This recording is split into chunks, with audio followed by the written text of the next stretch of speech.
Hey everybody, Coolin' on Manga here, right now reviewing Bleach chapter 523.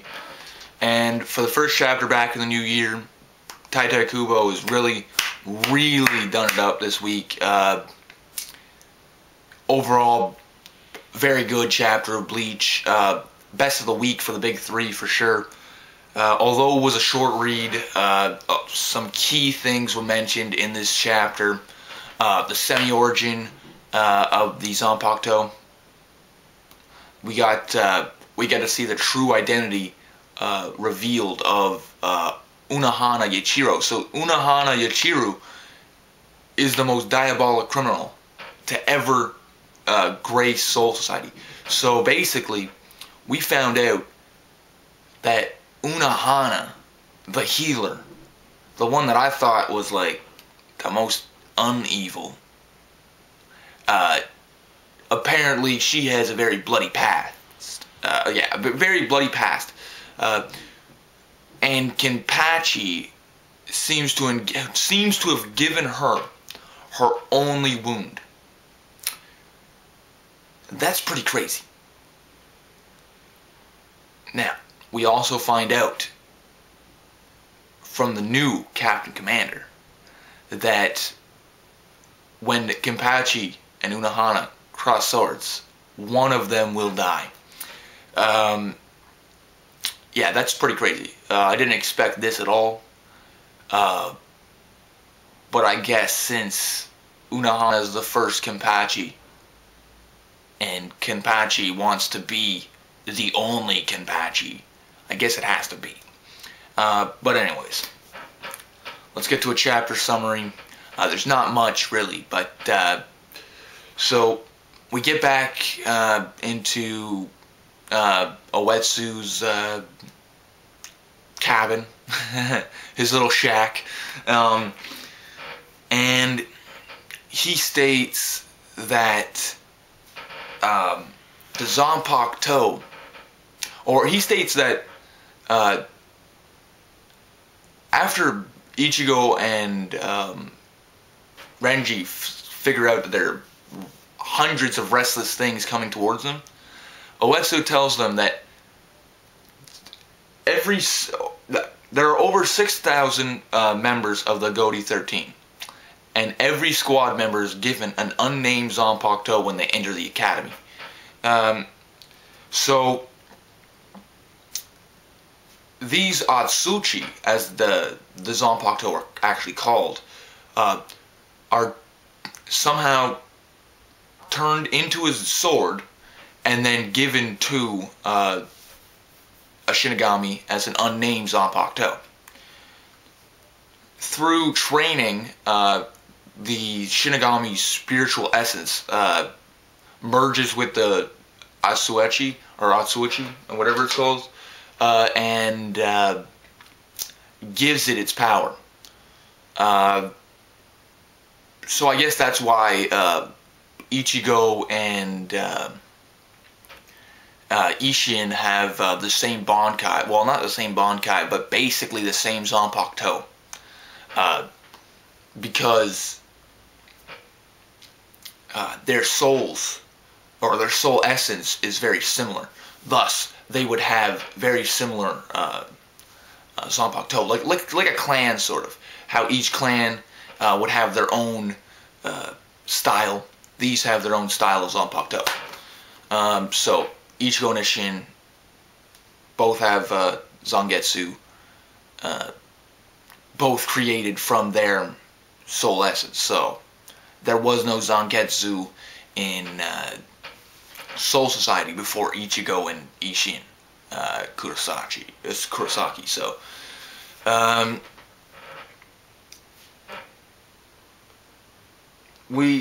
so we find out that the man who makes the Asuchi, or the Asuachi, is Mimiya Oetsu. So we find out that he's literally the one that's able to make the most powerful Atsuachi that are going to be able to turn into the most powerful Zanpakuto. So like the captain Zanpakuto. Ichigo thinks that they're manifestations of Zanpakuto, but Oetsu's like, you're close, but you're still a bit off.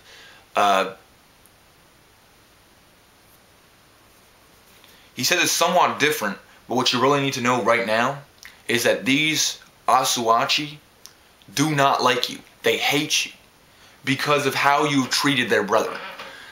So apparently years and years, well, thousands of years of abuse by the Shinigami and the Asuachi no longer want to be their blades.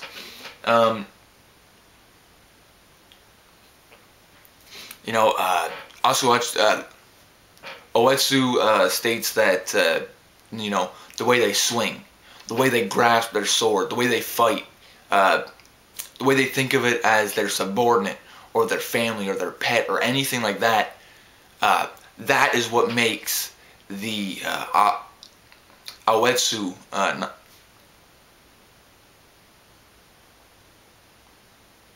anyways, that's what makes the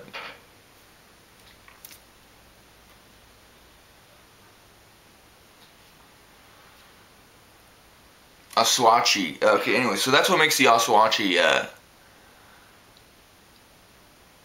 hate the Shinigami, because of how they are treated when they are actually Zanpakuto.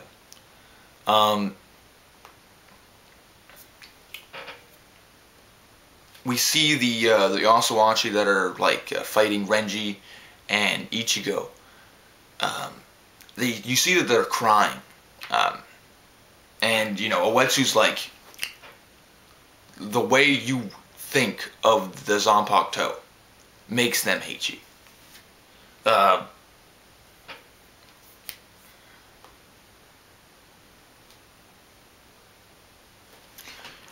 Oetsu says stop dicking around, stop using them as tools. Okay? He states that these are actual beings. They are not simple tools, okay? And they have feelings too. That's what's fundamentally different from a weapon or from a tool and the Asuachi. He then says that this battle will decide who's king of the hill.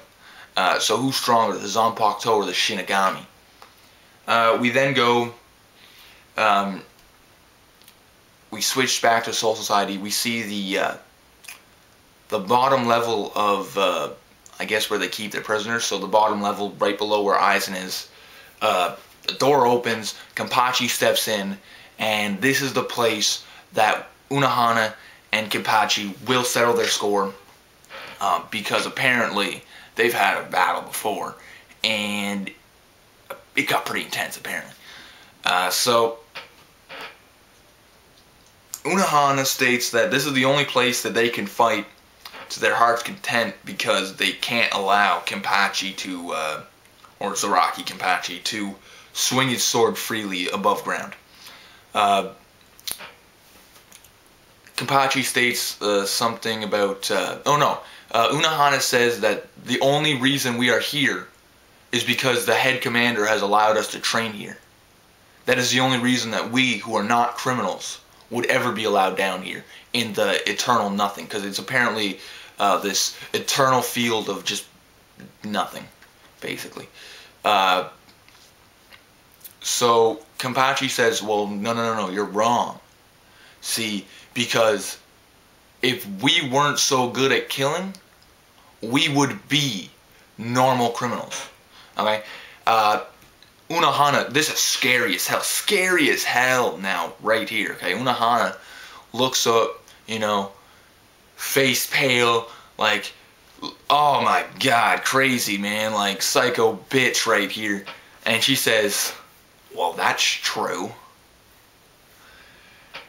And then they start going at it, she says that first she says, that's true.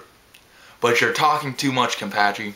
Every time you open your mouth, the only wound I've ever received screams your name. And you see a wound right here. Oh man, it's intense. Oh my god.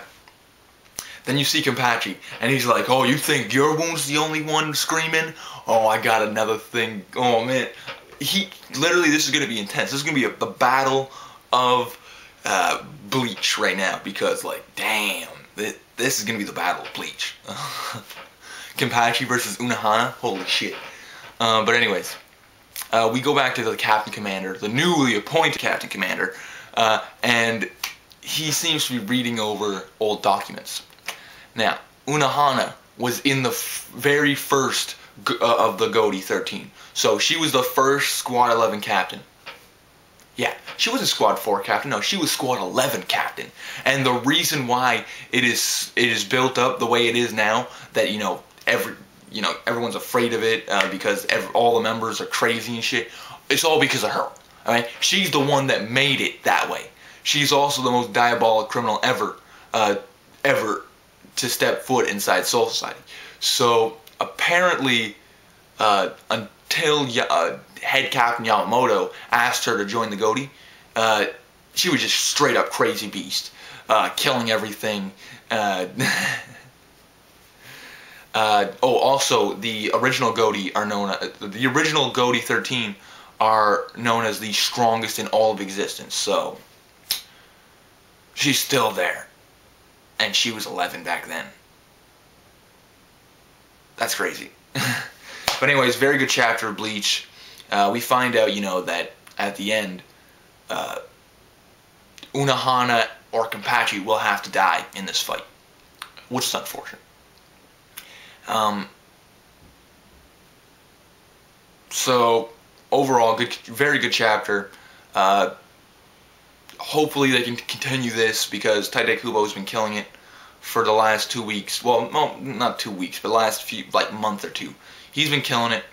There have been a few chapters, that are somewhat drier than others, but this one was very good. Hopefully next week will be even better. Cool on manga here. Rate, comment, subscribe. Peace out, guys.